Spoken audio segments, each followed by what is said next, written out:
Hello. Seems like you want more of the Lewin show, huh? Let's see. Their compliance hasn't been the greatest, but they did send me some footage that I have had the time to pre-approve. So, luckily it doesn't contain Sarah. Still waiting on the $50,000, so I'll let it slide. Okay, this episode can go live with only the pre-approved footage. 50K needs to be inbound in escrow at least by Thursday. And then we'll give the people what they want, because God forbid Leo Show loses the freaking new show plus. So, okay, fine. I concede. Roll the footage. Hey, kids. Have a pencil ready. After the show, we'll tell you how to get a free spaghetti bib.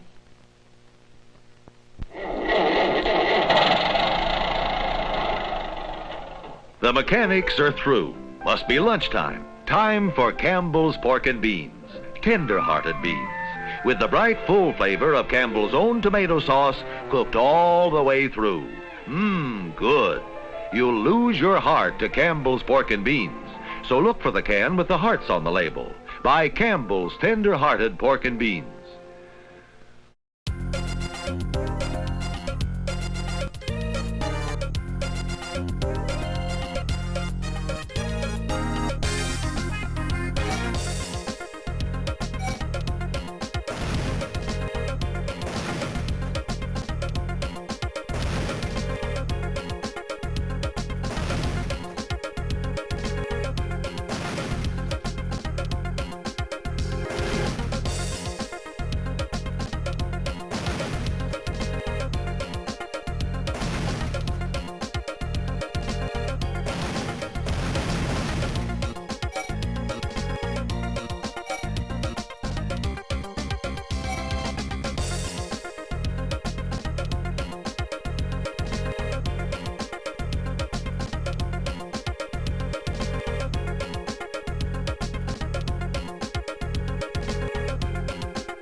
The soybean belongs to the same family of plants as do our common beans and peas.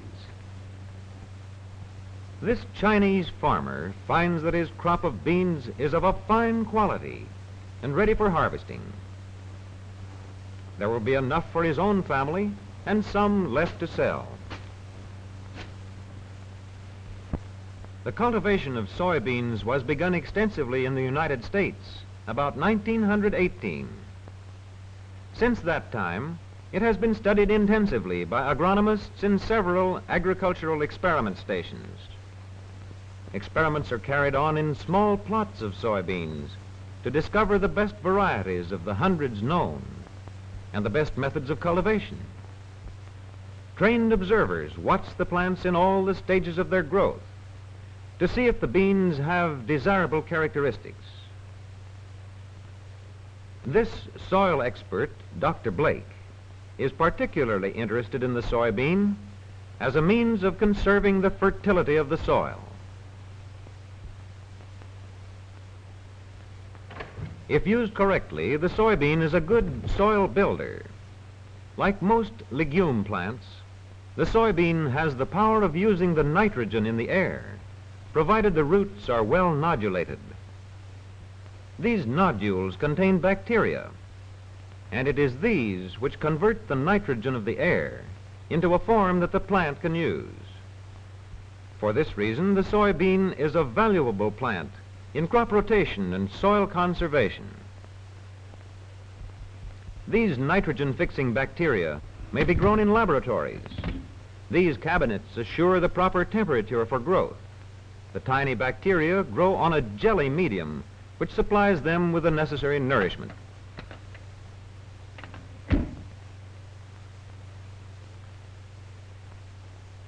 These bacteria are sometimes mixed with peat before they are marketed. The farmer may mix the peat-containing bacteria with water and inoculate the seed by spraying. Then he mixes the seeds thoroughly and lets them dry.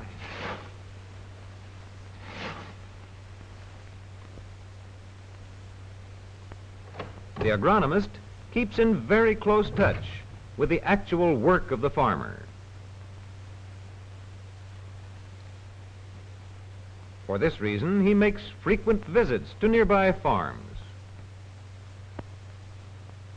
As the agronomist drives along the country road, he observes this field of corn, which might have been better if soybeans had been used in a good crop rotation.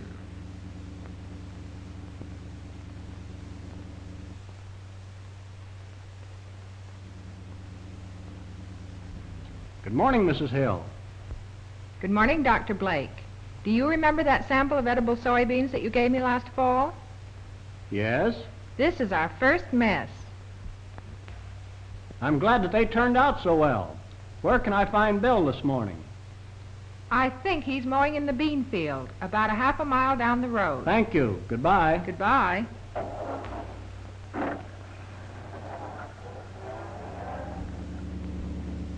As Dr. Blake is driving past Mr. Hill's fields, he notices this fine growth of corn, due largely to a rotation including soybeans. Mr. Hill is cutting these soybeans for hay, which he will feed to his cattle and horses during the winter months.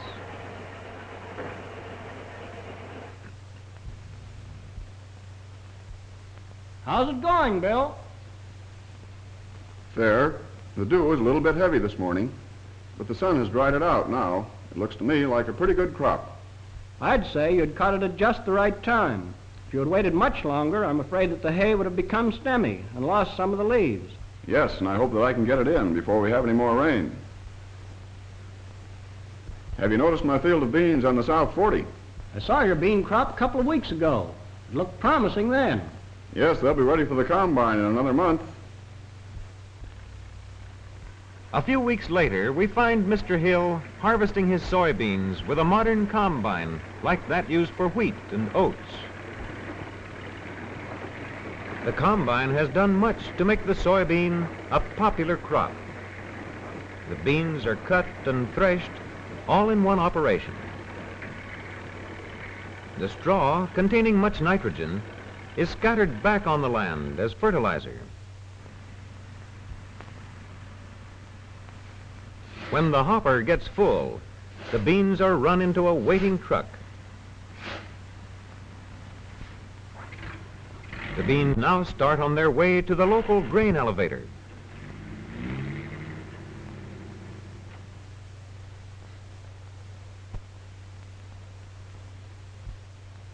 From here, they are shipped by train to a processing plant in a nearby city. First, the soybeans are cracked. The cracked beans are fed to these expellers after they have been heated in these steam pipes to about 200 degrees. The cracked soybeans then enter these cylinders and are subjected to a pressure of about 16,000 pounds per square inch. The great pressure, with the help of the high temperature, forces the oil out of the beans. The oil from all the expellers is next forced through this large filter to remove sediment. The crystal clear oil drips out along the side of the filter. Soybean oil finds extensive use in paints and in the manufacture of linoleum. But most of it is used in making shortenings, oleomargarine, and salad dressing. In the compressor, the soybean cake emerges at the end of the shaft. Much of this cake goes back to the farm where it makes a fine feed for dairy cattle. These steers have made excellent gains on a feed containing soybean meal. Many industrial chemists are working to find new uses for soybean oil and soybean meal. This chemist, Dr. Brother, is striving to improve a process by which the soybean meal is made into a hard and strong plastic.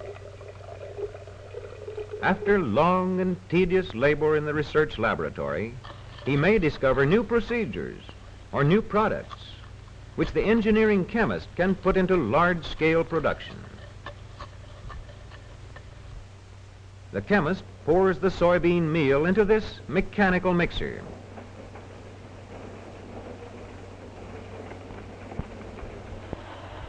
Then it is transferred to these rollers, which mix the soybean meal with the other ingredients that go into the manufacture of plastics. Before casting the mixture into a plastic, the chemist tests it in this machine, which is called a flow tester. This curve indicates the plasticity of the mixture or dough under increasing pressure. The chemist also inspects the piece, but he uses asbestos gloves because the pressure has made it hot. Having passed the test, the mixture is reduced to a powder and poured into this mold, which will determine the shape of the finished object.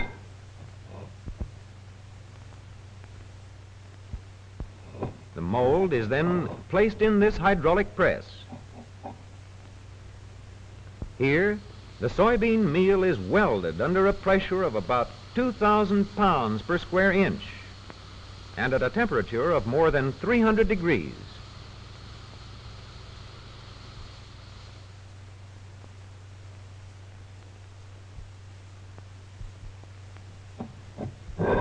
In this way, the soybean is transformed by science and technology into parts that find many everyday uses.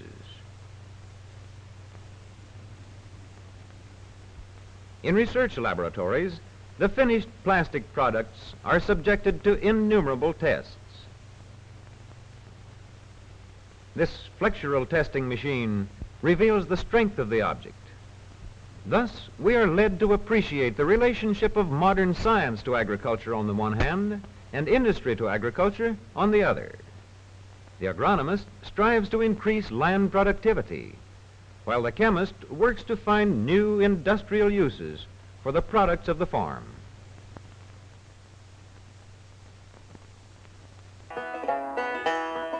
Here's an old Irish song. Mrs. McGrath, the sergeant said, would you like to make a soldier out of your son, Ted? With a scarlet coat and a big cocked hat now, Mrs. McGrath, wouldn't you like that? Would you do-ri-ya, fa-the-did-la, do-ri-oo-ri-oo-ri-ya, would you do-ri-ya, fa-the-did-la, do-ri-oo-ri-oo-ri-ya.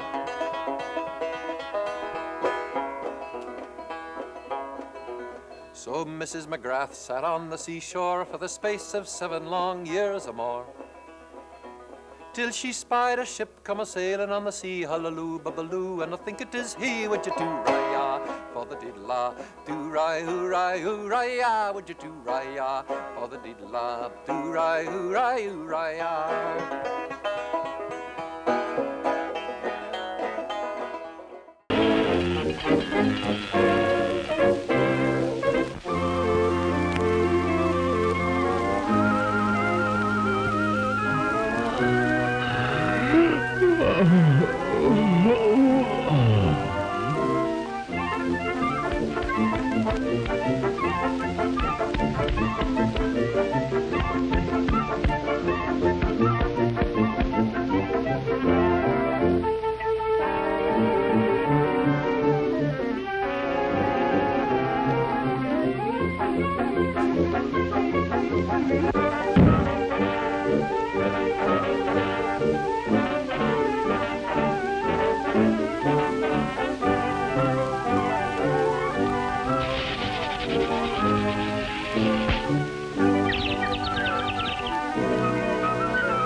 Did you ever hear the stories behind some of the nursery rhymes? You know, like ride a cock horse to Banbury Cross to see a fine lady ride on a white horse. And she shall have music wherever she goes, rings on her fingers and bells on her toes. She shall have music wherever she goes. It's supposed to be Queen Elizabeth back in the days when she used to ride around England with all her courtiers and ladies in waiting, and she loved music. Did you ever hear the one, Robin the Bobbin, the big-bellied Ben, ate more meat than 80 men, swallowed the church, swallowed the steeple, swallowed the priest and all the people. Still his belly wasn't full. Some fella did some research on it, found it referred to King Henry VIII, back around 400 years ago or more. He was taking over the Church of England and killing anybody that got in his way. Robin the Bobbin, the big-bellied Ben, ate more meat than 80 men, swallowed the church, swallowed the steeple, swallowed the priest and all the people. Still his belly wasn't full. There's still another. Let's see. Little Jack Horner sat in the corner eating his Christmas pie. He stuck in his thumb, pulled out a plum, said, "What a good boy am I." Well, this is kind of a grim story. King Henry, as I said, was taking over the church properties, but there was one big monastery he had not been able to close down. He couldn't find any pretext for it. Till finally, a young man by the name of John Horner went and informed the king that at the last tax accounting, the abbot of Glastonbury, a saintly old man named Richard Whiting, had not given a full accounting of all the church funds. There was some gold and silver stashed away in the attic or something. Well, that was all the pretext King Henry needed. You see, they were supposed to give a true accounting, and since they did not, he arrested the old abbot, and they had a trial. And the chief witness against the abbot was this young John Horner. Ironically, he'd been raised as an orphan. He'd been raised by the old abbot, who was his guardian. And he must have really hated the old man because informing on him, he knew what would happen. The old abbot was tortured, and when he was convicted, his body was cut into 4 pieces and dragged around the countryside, and his head stuck on a stake for everybody to see. Now, the trial took place at Christmas time, and as a reward for having helped the king, King Henry gave John Horner a big slice of church property. And so some local wit made up this little piece of double entendre. Little Jack Horner sat in the corner eating his Christmas pie, stuck in his thumb and pulled out a plum. Said, "What a good boy am I." Every week, we let Patreon supporters choose which new show we create with New Show Plus.